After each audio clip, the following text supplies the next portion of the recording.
nessa oportunidade vamos falar da Lei de Lavoisier, chamada de Lei da Conservação das Massas, ok?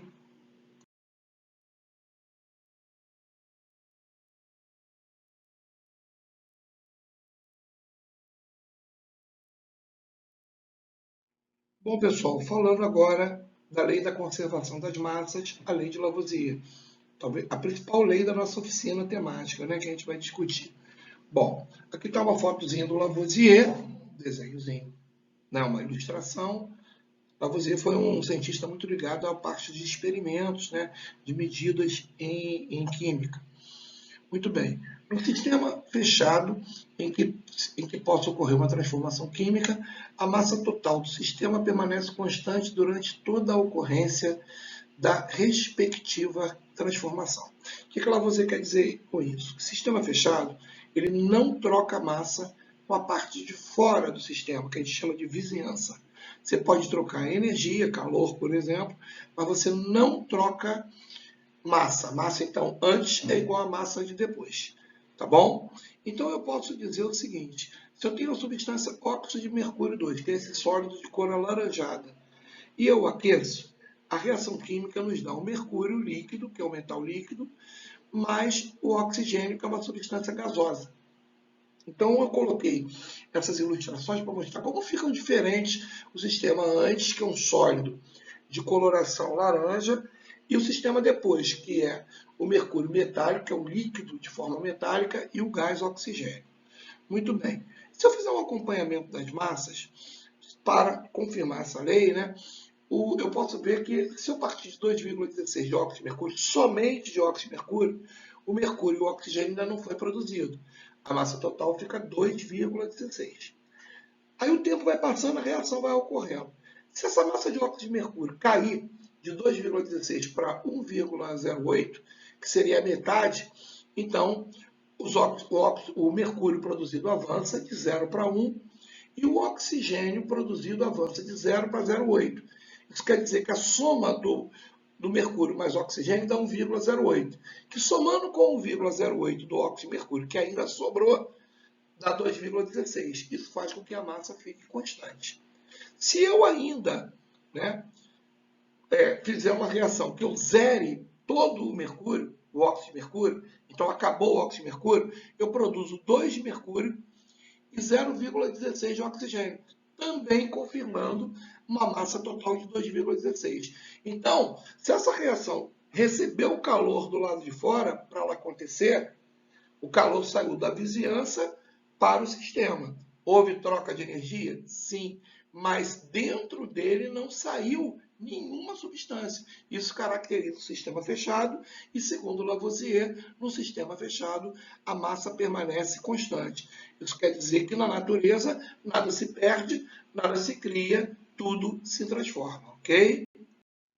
Bem, gente, se fôssemos interpretar a lei de Lavoisier dentro da linguagem química que usamos hoje, a gente já vai ter que fazer uso de algumas representações, né, que o Lavoisier não utilizou à sua época. Por exemplo, a equação química.